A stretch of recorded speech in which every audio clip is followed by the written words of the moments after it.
Okay, very good afternoon to all of you. Okay, you are welcome for this talk. As the name suggests, we are just basically going to be discussing briefly about these emerging technologies. I'm sure you all know that is the future. Okay, so my name is Yakob, Y-A-K-O-B. I teach at NTU and I happen to study engineering and business. So I somehow am quite interested myself in those technologies. Some courses I teach and some I just learn myself because I'm quite interested myself, particularly. In fact, after my PhD, I went back to UK to do my business degrees, MBA, because in those days e-commerce was coming, very emerging. So I wanted to understand from engineering point of view and from business point of view how this whole system works. Because in the world there are two different people. Engineering people speak different language. Business people speak different language. You talk to them both, they confuse you. Unless you know both languages, then you have a better idea. So I will try to finish everything within 1 hour. As I said before, I cannot really go into detail. We can only touch from introduction point of view. But after the talk, if any one of you have questions, please feel free to ask. Even you can ask during the talk. Also, if you have questions afterwards, I've left my email address there, and you can send me email. Before we go further, I want to show you a short video. Now before, basically this is what we'll be discussing today. 3 things have happened. Why these emerging technologies are pushing us to change our way of life. One is Industry 4. I'll show you a short video after this slide, what's Industry 4. And another one is digital transformation. If you think about digital transformation, Singapore started in 1980s. Went from paper-based, we went to computer, and now digital transformation.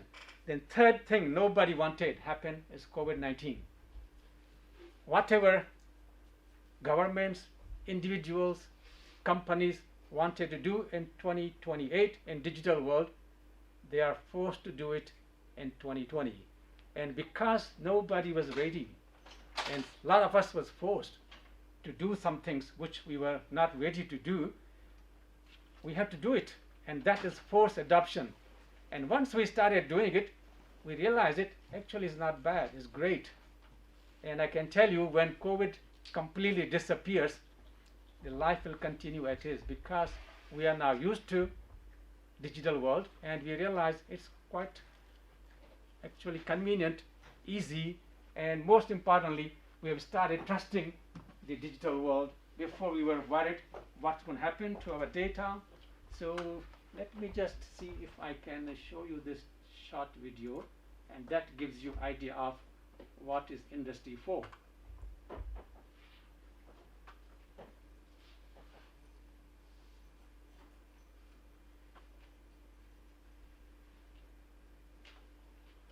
I thought NTU internet was slow, but looks like SUTD is even worse.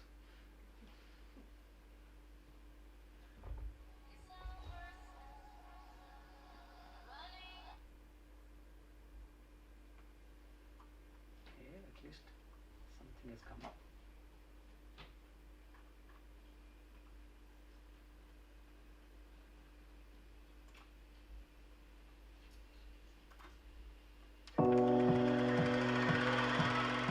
History class taught us about the Industrial Revolution, when steam power changed how things were manufactured. But there hasn't been just one industrial revolution. The manufacturing industry has reinvented itself many times.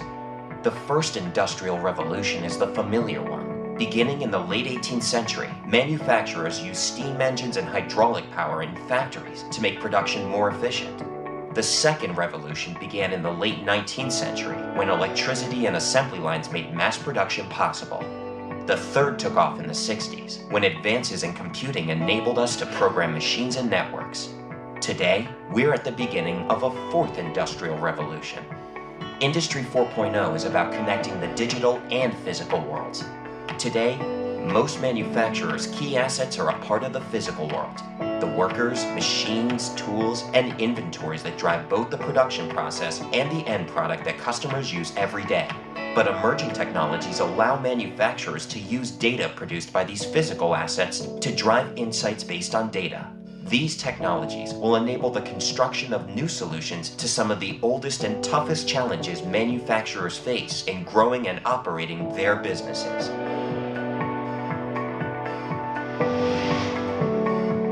Eliminating unplanned downtime in the factory. Ensuring you never start work on the production floor that can't be finished with the material, labor, and machines you have on hand. Tripling the leverage you get from costly support labor and specialized tech talent. Changing the dynamics of your channel and creating new sources of revenue. Enabling your products to sell services for you. Growing your data business as big as your product business. Using customer and channel connectivity to achieve unprecedented levels of customer service. And the changes for the industry as a whole will be even broader, as broad as we've seen in past revolutions. Industry 4.0 will change the basis of competition, alter how manufacturers win customers, shake up the structure of the manufacturing industry, and give you the opportunity to make history.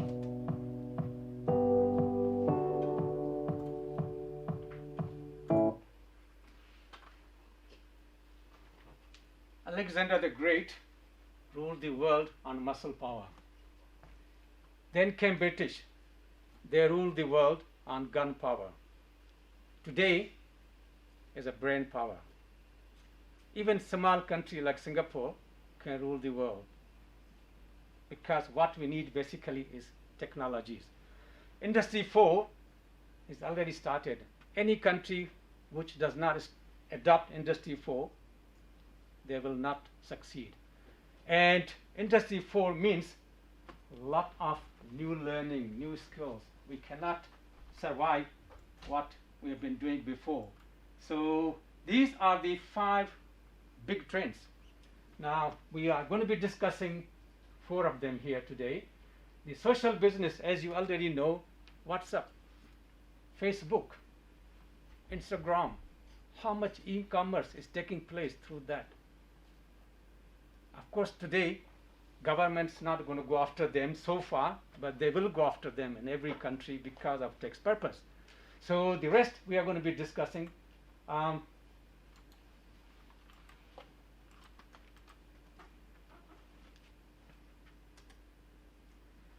Cloud computing, as you already know, even my slide here is not on this computer, is on my cloud. I'm actually accessing through cloud. So this is a great. Let's say if you have a great idea, you don't have resources, you don't have money, you don't have infrastructure, you can easily, by using cloud, you can realize your dreams. A lot of people have a lot of ideas, every day we face a lot of difficulties, and we come up with solutions, and we realize those solutions or those difficulties not only to us, there are a lot of other people. 90% of businesses, in fact, today you see successful from IBM to HP, they were the owners who had faced issues. They solved it and they realized it. We are not the only one, even in Intercontinental Hotel. So they started, and then their business grew, and then they went, of course, public. So with cloud, we don't need to spend millions and hundreds of millions of dollars, hardware, software, everything, even marketing, programs. We can use it whenever we want it. Of course, the big issue in cloud is the security. As you can see in this slide, security is a big issue. I teach cybersecurity. I do research on biometric-based cybersecurity. I conduct a lot of short courses under this SkillsFuture program about cybersecurity. And we know what is the issue. And this issue is not going to go away. But good thing is, cybersecurity is not a technical problem. It is basically trust. In early days, we thought, as soon as I go online, type in my credit card, the hacker is sitting at the other end, and they're going to steal it and use it. But today, of course, security has improved, but there's more trust. We're trusting system more. And COVID has helped us too. So this cybersecurity issue hopefully will disappear. But even look at the cloud. You can imagine during COVID-19, if there was no cloud, if there were not these, how we will survive. In NTU, for the last 2 years, we have conducted lectures, exams, labs, tutorials, quizzes, everything online. And because of Zoom, students were able to access it, and we were able to run it using Microsoft Meeting. In this, I think it was Monday, Microsoft Meeting was down, and we had a meeting and we couldn't carry on, so quickly we switched to Zoom. So these are all cloud-based. Even entertainment, when people were locked in, they could watch the videos. So even you look at the Microsoft Zoom, their actual number of users increase.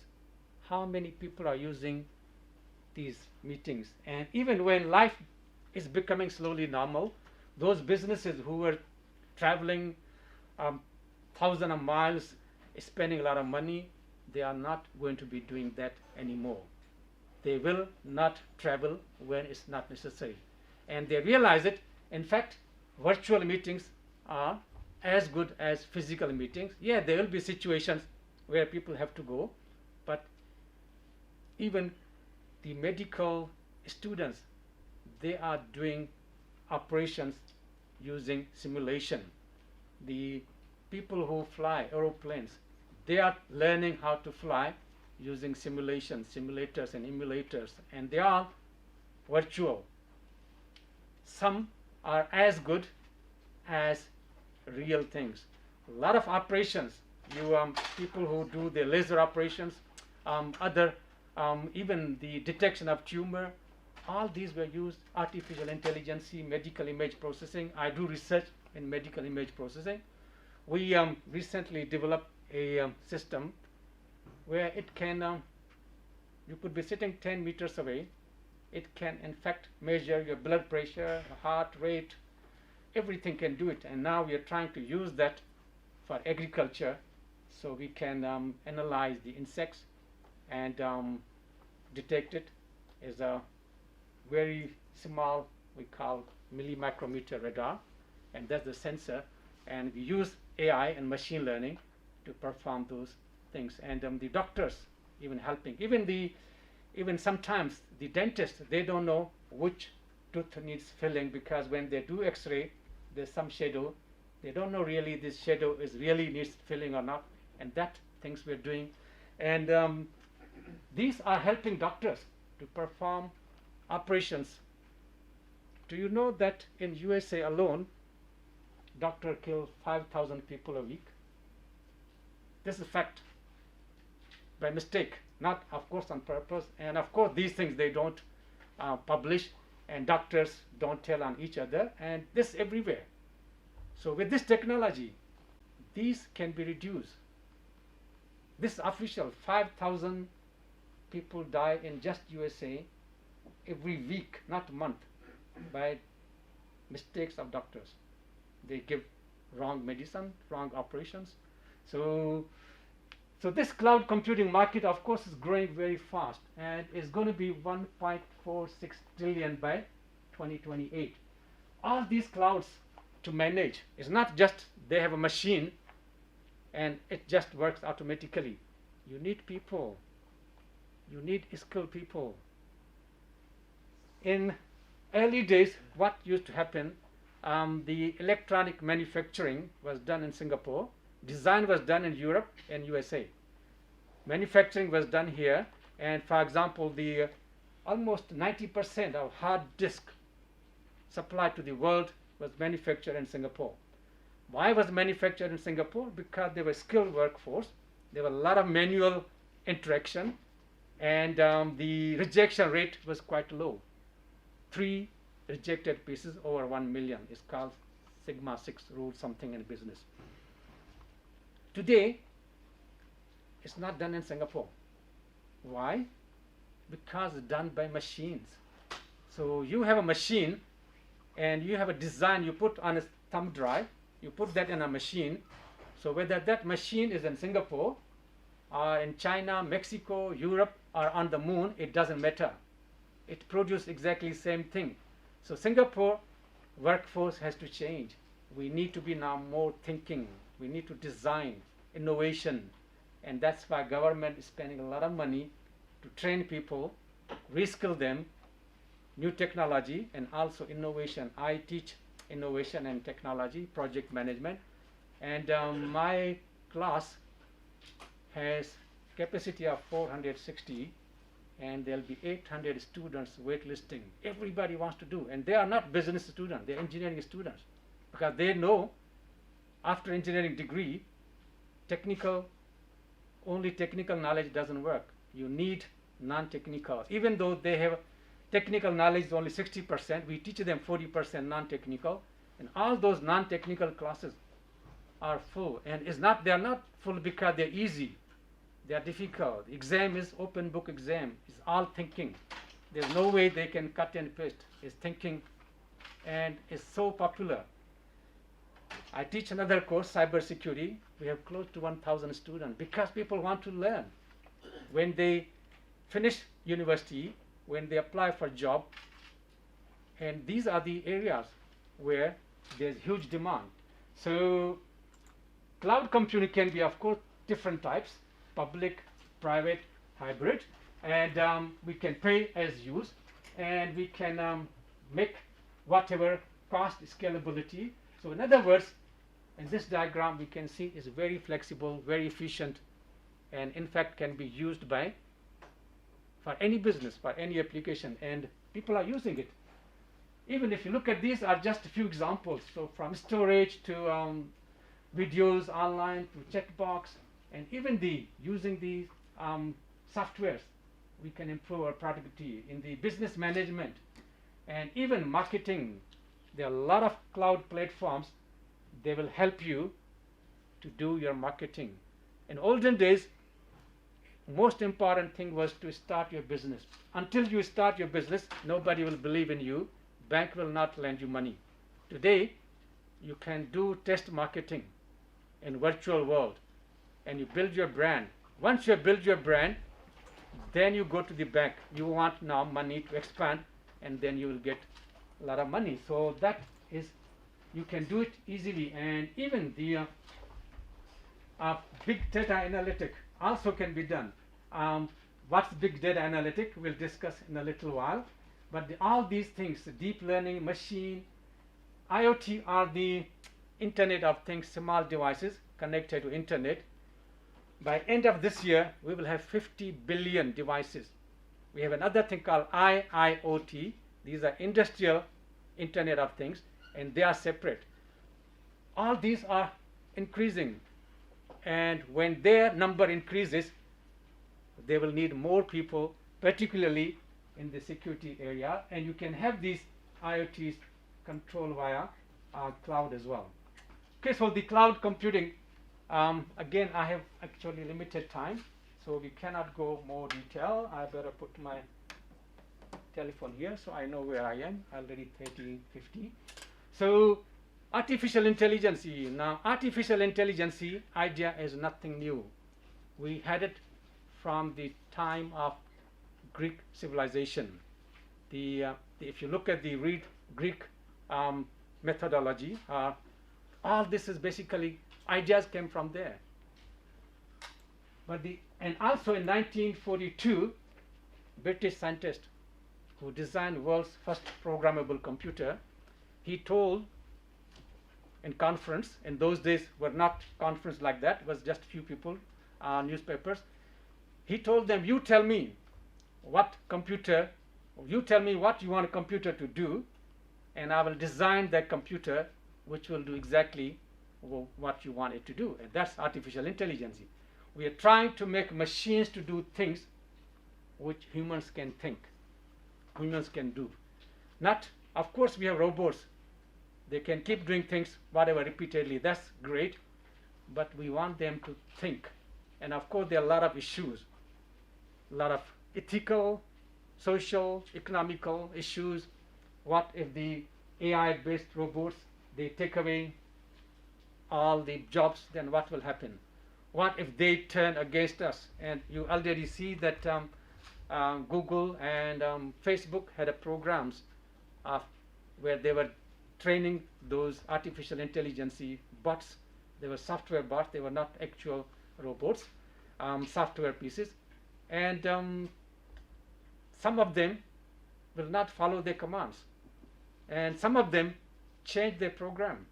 They gave them image, trained them to recognize that image, and they just automatically then they wouldn't recognize, or they'll hide part of the image, and they have to change or close completely those software projects. So that is a danger as well. But nonetheless, we can still use them in a way that it can be quite useful. Particularly deep learning. We do deep learning, we use neural network. Neural network is basically what is mimicking our brain. Our brain has billions of neurons and they're different levels. So using artificial neural network, we can train machines which can make decisions which even people sometimes find hard to make those decisions. I just give you example, my final year students, when they are in final year, he developed a program this year. We trained the program. It's Apple. We collected all the Apple data from the first day when Apple started trading till today. We trained the software models, the stock pricing, and then we tried the machine to predict what those prices which we know, and the prediction is 100%. You'll be wondering, can we use those machines to buy the future shares? We don't know. I wouldn't, because there are some environmental factors, but if you give them what happened, you train them, let's say we have 100 millions of gigabyte data. You use 30, 40 gigabyte to train them, and the remaining data, you tried them to test and make decisions. They made decision exactly what happened. Same thing, you give them any stock market, and they can make decisions. And that today, we may be a little bit worried. So what to do? Because this training is basically, some is supervised, one is unsupervised. Supervised, we know what is the end result. So in this case, we know, we train them, we give them some data to train, and then you give them another data, now you make decisions. Now their decision when this expected is 100%.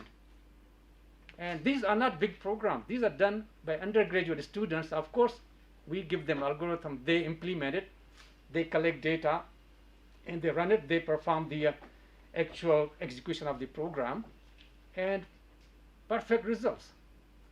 But there will be situations where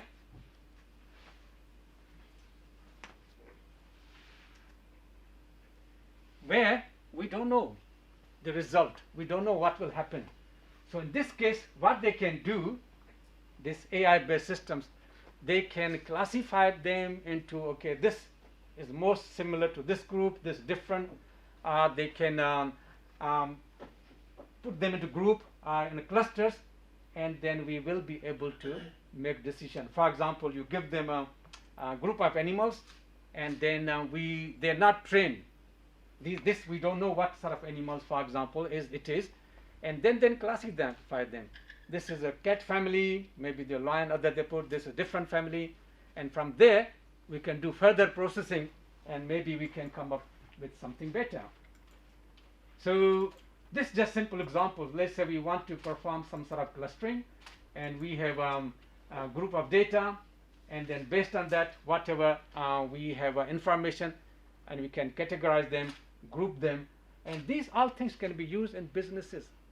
Today, one company has competitor.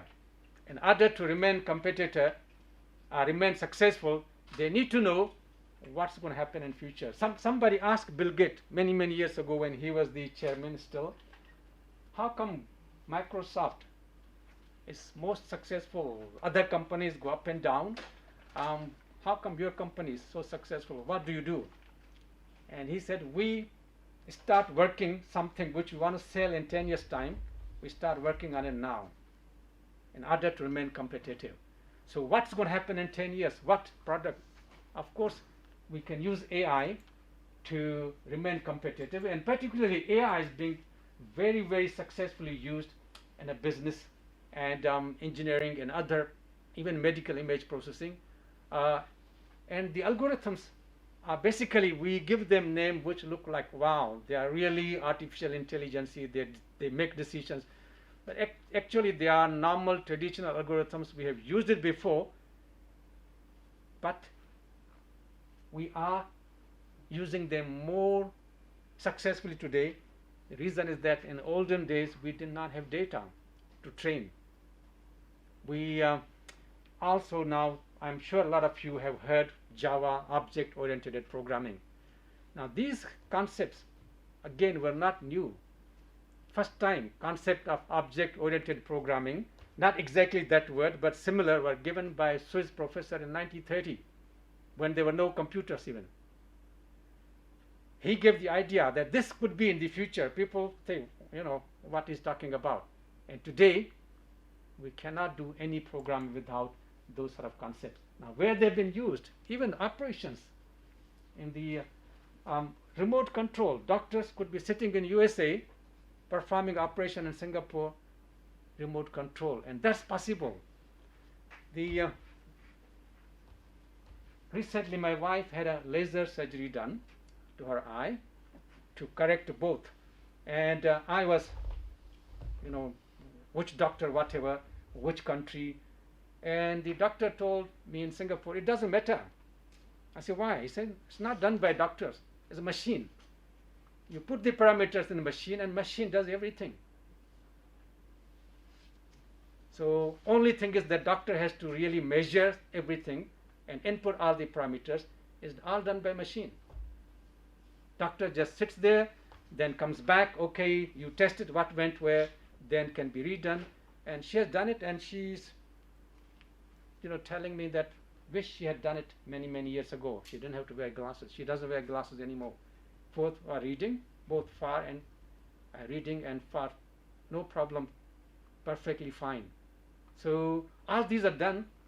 We did it in Turkey. Why? Because it was cheaper, but it was so same thing. And the doctor who did it in Turkey, he said he actually used to work in UK, and because in UK these are so expensive, nobody was coming. When he's coming to Turkey, his patients are coming from USA, and UK, of course, Singapore, Malaysia, because cheap, cost only Singapore $1,200. And if you get it done that in Singapore using same machine, here they charge you $12,000. Where it can be used, this is just sample of few applications. Can be used almost everywhere. The market is growing very fast. Also, the same report, the Stanford University AI report, they say the most successful companies in 2021, the most successful were those who were using AI. Even Alibaba, for example, and Amazon, all of them are using AI. Most successful companies, and in fact in Asia Pacific is also quite a big push. So it's not that much. So this are hardware, software, and services together. So, and again, looking at the jobs, so artificial intelligence jobs were the most successful. 55,000 jobs in early 2022 on LinkedIn just on AI. Now this all over the world. 55,000. Is that a lot of jobs? Do you know how many cybersecurity jobs are available Just in USA today, just in USA, cybersecurity jobs, 1.8 million. Just in USA, they can't find people. In Australia, they can't find people to work at the farms, at the mines to be truck drivers, even hotels. And they flying people from other countries, 3-month visa. They fly them in, they work for 3 months, they fly them out. One of my friend who was working in university, he was getting $90,000 a year. He left his job. He is in driving truck in near Melbourne in mining industry, and he's making $150,000, free accommodation, free meals. He works 2 weeks, next 2 weeks are off. Manual work, depending, where. So sometimes manual work pays more. All these things, cloud, AI, they wouldn't be there without big data. So what's big data? Big data is a lot of data. We have clouds of data. Now cloud is not big enough. In the future, it's not only going to be rivers of data, it's going to be sea of data, because the amount of data we generate is quite a lot. If you look at during COVID-19, how much data we generated.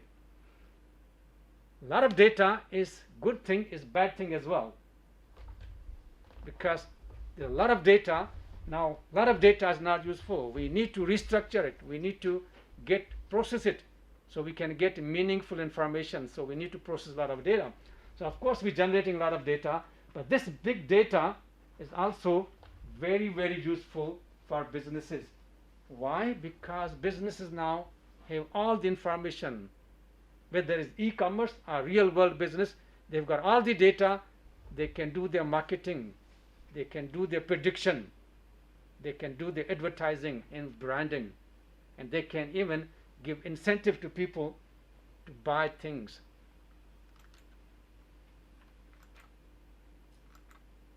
So this is the data. We have these 4 V's. All the data is not structured, it's meaningless. If somebody gives me all the 20 terabytes of data, of course that data is completely meaningless to me, to everybody. So we need to, that data, we need to analyze it using AI algorithms, and that's why the cloud computing comes, because we don't need to own powerful computers. We don't need to own software. We can just use their computing power. We can use their data. We can use their software, and we just pay per use, and we can analyze our data, whether we are businesses or individual, and we can get, in fact, huge benefits compared to any other competitor company. So big data is important, because a lot of algorithms we call now artificial neural network. Of course, neural networks are not new. We had it for a long time. We've been doing research. We just call them neural network. But today, we have, because of a lot of data, we have developed them into more detail. We have a lot of other algorithms. So we need to analyze the data, and more data we have, we can train our machines, and then machines have all the patterns, all the situation possible they can face in the future. And because they already trained, because we have all kind of data, huge amount of data, so now machines can make decisions, they can predict, and they can perform operations. Even the dangerous locations where there's fire in the Air Force, Army, wherever the armed forces are fighting. Even you see today the war between Ukraine and Russia. Before that, there was war between Azerbaijan and Armenia. They're using drones. Now, the drones don't cost much, but they have artificial intelligence. They can identify their target automatically. They can even change speed up and down. So these were the Turkish drones, so successful. And those same Turkish drones, they're being used by Ukraine. And today, Russia is getting drones from Iran. I still don't understand why a country who's so powerful cannot have their own drones, but because the Iranian drones are using AI. They're cheap and they're very, very successful. So this just simple example, just using, they can make decisions. Yes, they can be controlled remotely, but some have intelligence. Based on the situation, they can make decisions. So they've been used everywhere. So the big data organization can use to what happened. Even the organization, they're doing well or they're not doing well. They can monitor what happened in the past. They can analyze their data and why it happened. And they can even predict, will it happen again? If it happens, what to do? So this is basically in a business what we call risk analysis, risk management. And risk analysis and risk management for banks, for any business, is very, very important, because they do not start business blindly. They need to do planning, and in their business plan, now with this data, they can perform all sort of operations automatically.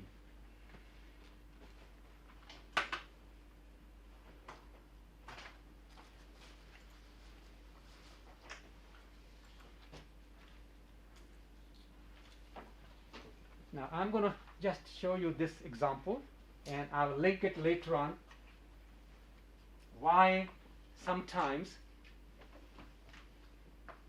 we use that software, it doesn't work. So there was a salesperson from USA. He was sent to Middle East, and I'm sure you all know Middle East, Arab countries, right?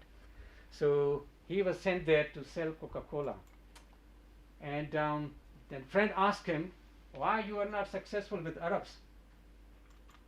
And the salesman said he was very confident that he will be successful, because Coca-Cola is unknown in that part of the world. It's hot, so as a cold drink he could sell it. But there was one problem.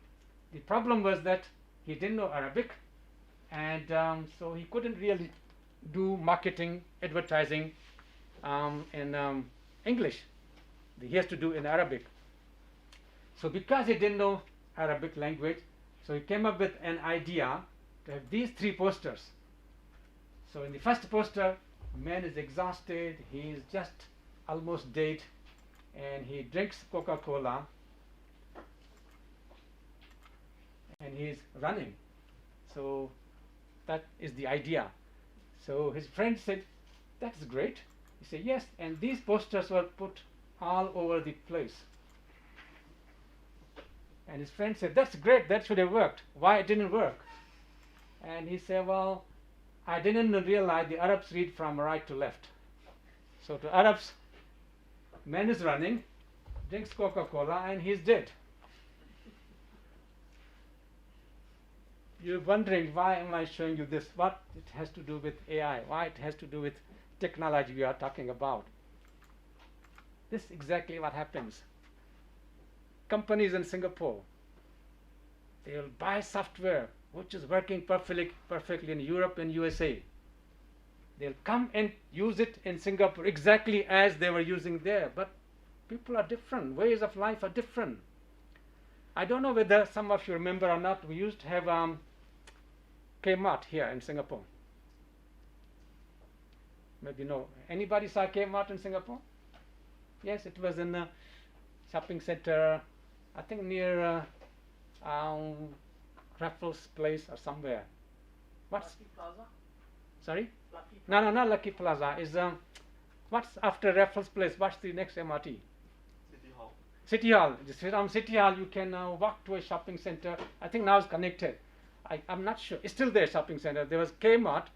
Kmart was the first one to say in Singapore. I think this was around maybe 24 years ago. So Kmart was the first shop in Singapore which say you buy something, you don't like it, you return back, no question asked.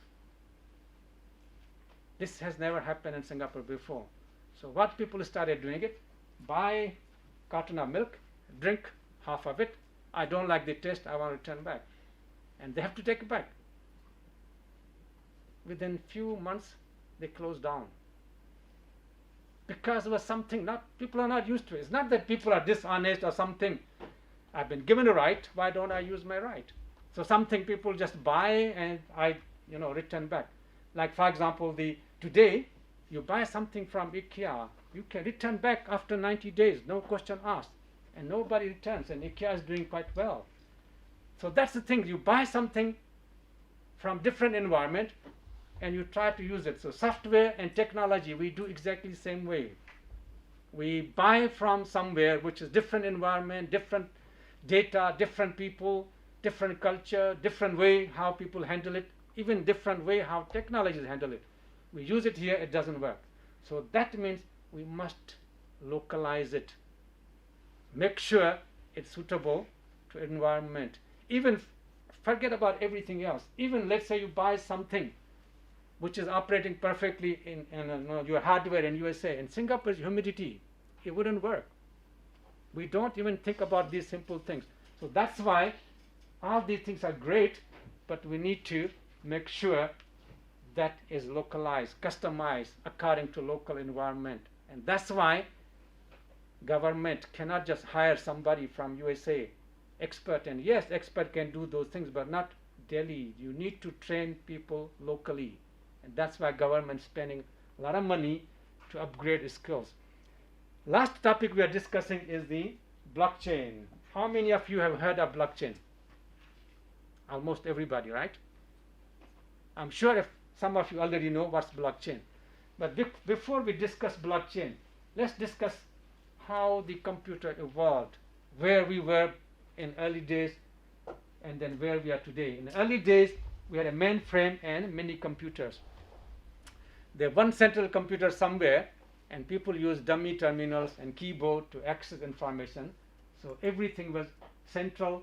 Only universities, big offices, big companies, and banks could afford it. So there was no question of individuals or small businesses having those computers.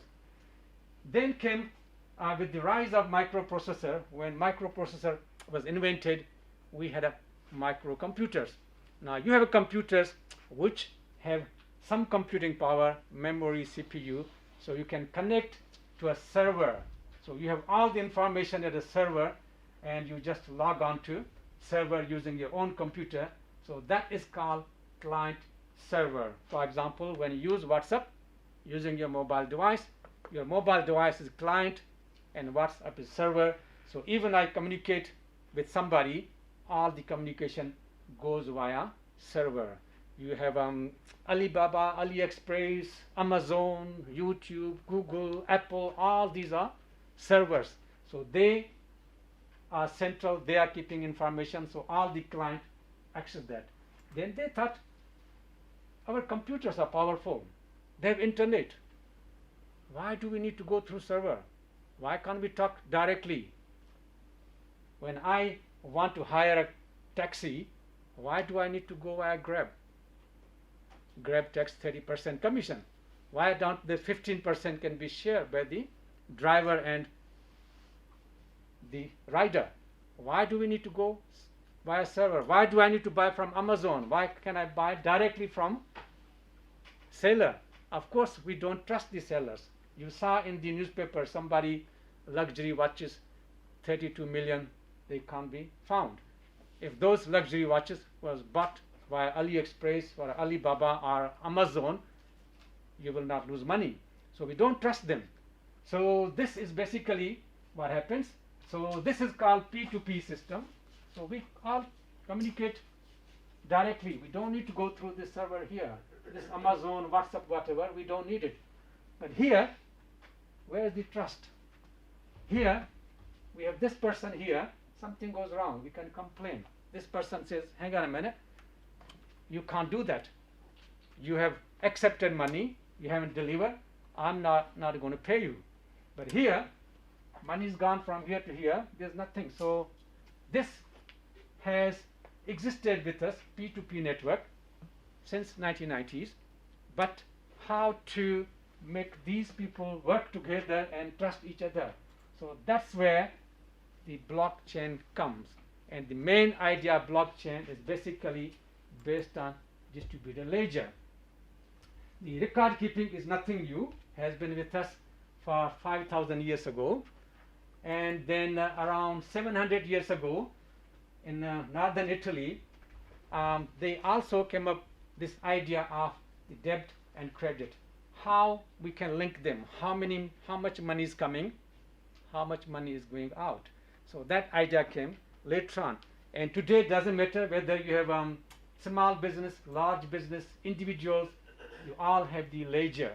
In 80s, even 90s, they were converted into digital ledger, but they were centralized. In 2009, Satoshi Nakamoto, which is not the real name, is pseudonym. We don't know whether it's real or dead or alive. There have been few cases where people have said this is Nakamoto, but all have turned to be wrong. Last year, Australian guy Greg, he was almost recognized as Nakamoto because there was a case going on between him and his partner who was dead. So the court in Florida said yes, this shares, which is Bitcoin shares worth $50 billion, Bitcoin's worth $50 billion, they belong to Greg. Technically he proved. The Greg actually is an Australian guy born in Brisbane, and he has 20 degrees. From the start, he is into Japanese things. He even has a collection of Japanese dolls, food, everything. He eats, sleeps with Japanese philosophy. So that's why most people thought is him, and because case also went in his favor. But if he was real Nakamoto, why can't he cash those Bitcoin worth $50 billion? He said he doesn't like money. Who doesn't like money? If you don't like money, why you create it? So the thing is, even though those Bitcoins are given to him, he doesn't have the key. So he cannot sell. So actual Nakamoto, we don't know whether still alive, dead, or what.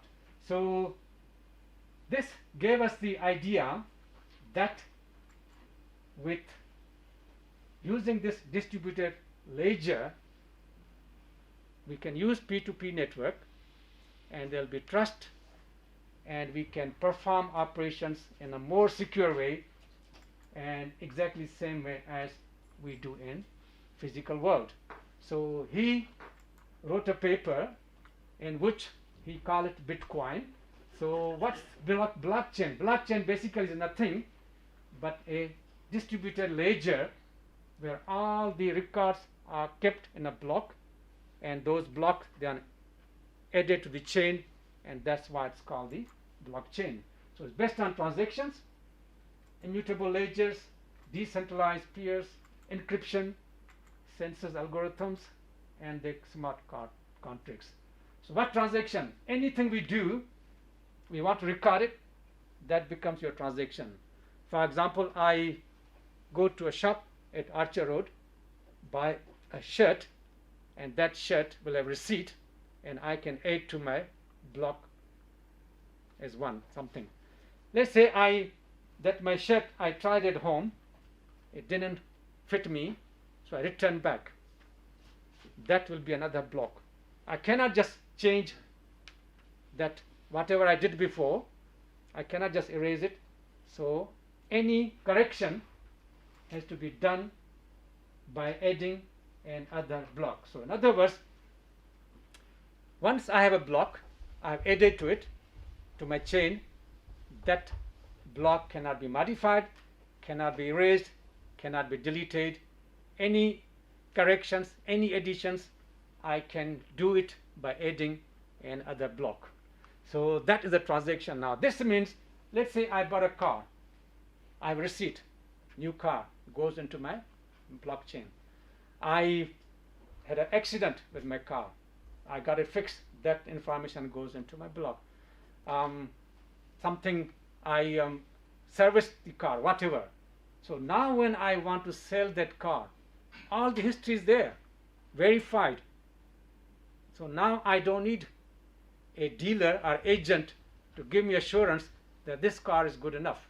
I should buy this worth what is that? If I buy a house, all the history will be there. So that brings so that is the transaction. And of course in Bitcoin all the transactions are based on Bitcoin. Now I'm not sure anybody knows cryptography or hashing. No? Okay, cryptography basically is we have something, let's say in English, then we encrypt it, it's changed into something which nobody can understand it. Let's say receiver and sender, they want to send information, so the sender will encrypt it, send to the receiver, sender will decrypt it. So on the internet is going in a ciphertext which is not readable, they cannot understand it. So there's a key which sender and receiver have it, so they can encrypt it and decrypt it.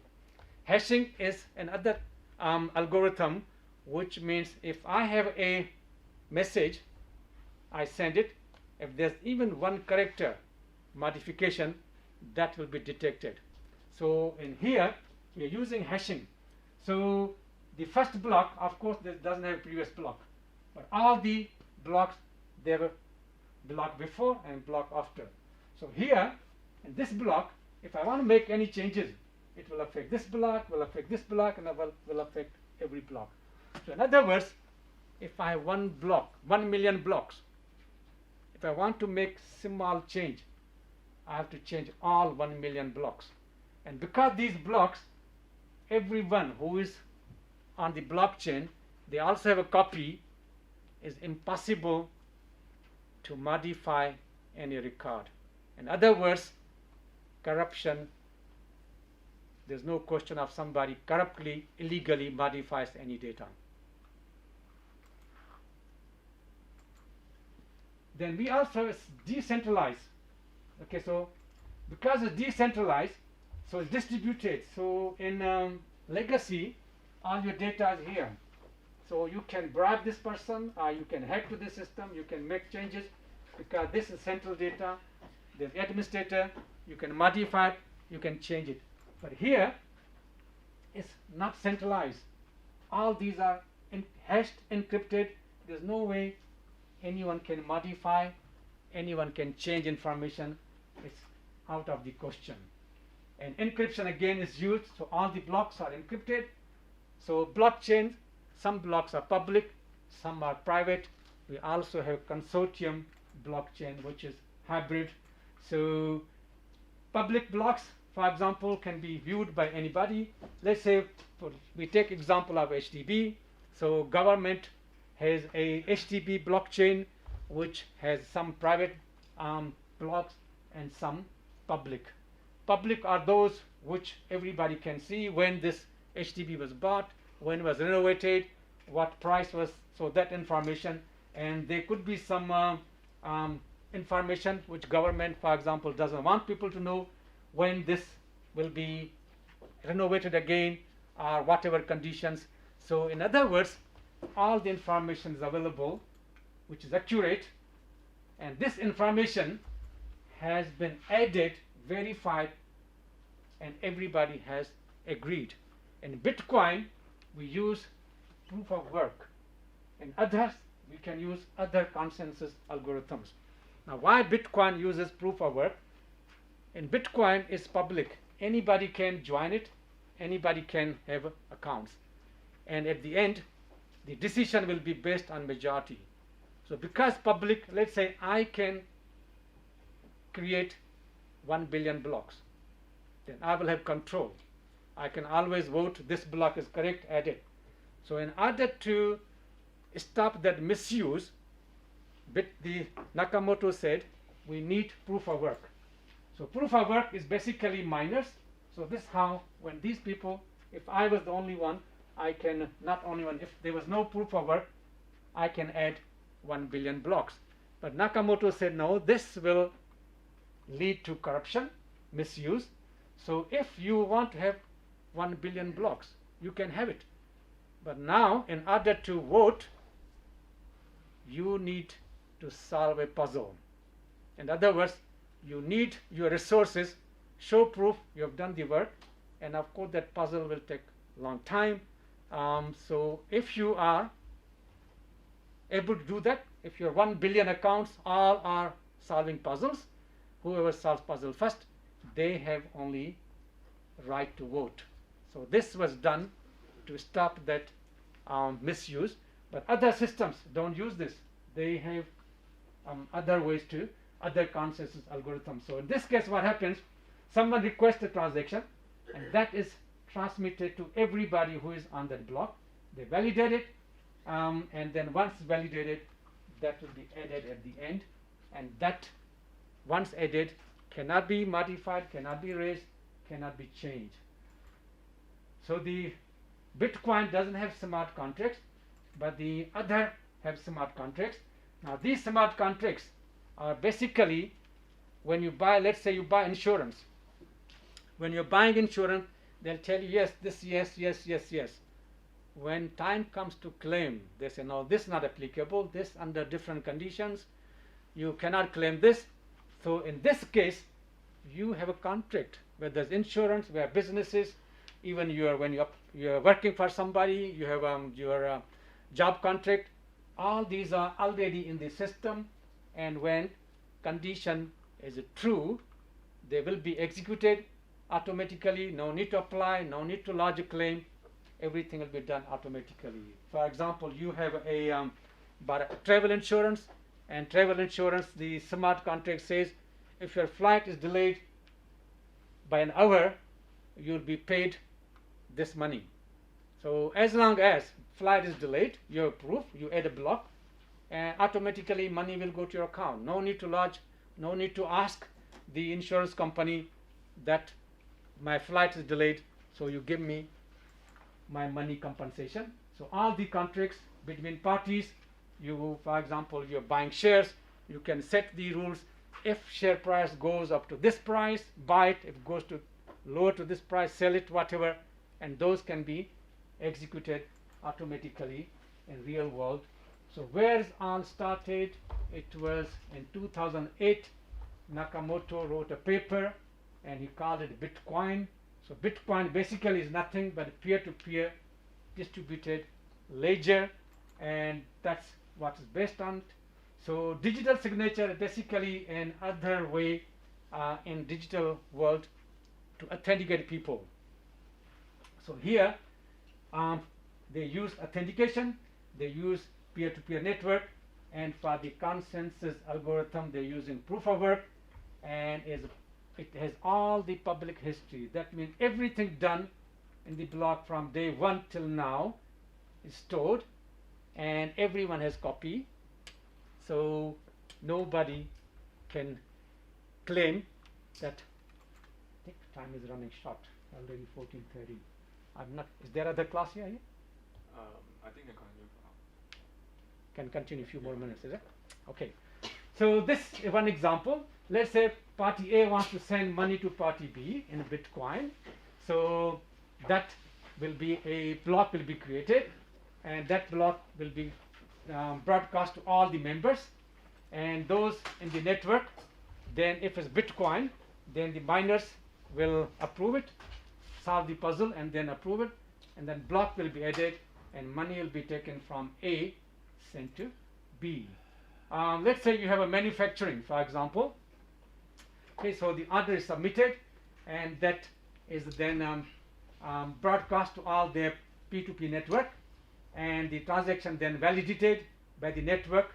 In this case, this will be a private block, so there will be no miners. They will probably use a different consensus algorithm, and they will be added to the other transaction chain, and once then sent to the warehouse, and then when order is fulfilled.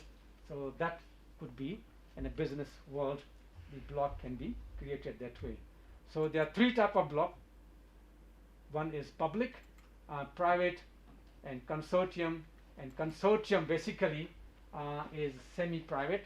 There will be some part private, some can be made public. So this will be most suitable for big businesses, and public like Bitcoin and something else. So these are the different type of blocks, and what they can do and what they cannot do.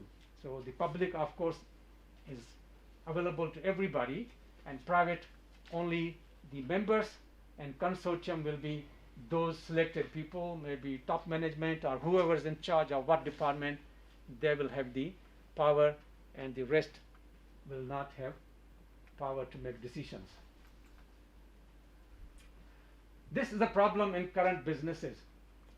We have different parties, different partners, all of them, they have their own record, own ledgers. They all centralized, and for example, party A wants some information from party B. It will take time, it will be expensive, and also it is not safe because it's centralized. So in digital world, hackers can hack the system and get information. So let's say you want to send money from Singapore to USA. It's not through bank, it takes time, it's not in real world, and costs you money. The transaction charges a lot. I did some work, I just did some once PhD exam thesis in Saudi Arabia over the internet. They wanted to send me 300 USD as a whatever work I've done. When I received the money, I didn't receive the money, I have to pay $35 on top of it. It went through this third banks, this intermediary charges. So now I told them, please don't send me, because whatever you're sending me, I'm not getting, even giving money from my pocket. So it takes long time. So this way, the businesses cannot share data. Why they don't share? Because there's no trust. What if you have blockchain? Then we know all this is verified. There's no audit required. All the data is verified, and they can share easily. So they know that all the history is there. It's been added, verified. So this is final data. So this results in a system where the records can be shared across the network. Transactions are secure. We know they're authenticated because they're using digital signature. They've been already verified. So all the business contracts can be embedded in it. All third party have increased. So now we are getting system which is lower cost, increased efficiency.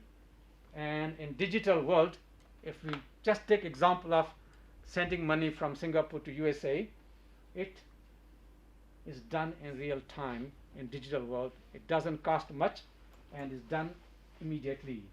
So it basically saves time because everything is done instantly. Cost is reduced because we don't need to verify, and most importantly this one, third parties. Why do we need third parties? And they reduce the risk and also increases the trust. Where it can be used? Almost everywhere. I've just listed few applications, but can be used almost everywhere where we keep the records. Now, internet is considered first digital revolution. It promised us, when e-commerce came, there was promise that we are buying directly. But are we buying directly? When you buy something from Amazon, Amazon doesn't manufacture it. Amazon is not selling it. Amazon is providing a platform where people are basically using that, sellers are using that platform. Finishing in 1 minute. So they selling. So same thing when you buy from you buy house through a property agent. Why do you need to give commission to property agent? Why do we need it? If there's blockchain, we don't need it. Third parties will disappear. So the biggest threat are the critics of blockchain are those big companies from YouTube, Apple, Google. How does Google make money? Advertisement. YouTube, how does it make money? From you and I. We watch it, they get money. With blockchain, we can tell them, hang on a minute, you made this money because I watch these programs and advertise, people give you. You made $10 out of me, so now you give me some money back as well. But Google doesn't want it. They want to keep all $10. So these companies are against it. So unless something happens, this will continue. But the good thing is that USA, China, Europe, and Singapore, they have realized the potential of blockchain. They know it's a second digital revolution. It has a lot of advantages, so they will, doesn't matter how much they stop it, I think it's going to continue. The usage is growing, and even if you look today, the cryptocurrency digital wallet which are using blockchain, they are on the rise. Now Bitcoin has bad name. Bitcoin doesn't mean blockchain. Bitcoin is only one application of blockchain. Okay, thank you very much. Sorry I had to rush because already I'm 7 minutes over, and too many things to do in 1 hour, not sufficient. So I think we might have a few more minutes for question and answer. So if you have any questions, please feel free to ask. Anyone has questions? Okay, that means two things. You have no idea at all. This was very simple. I hope it was simple. Okay, thank you very much. You have a nice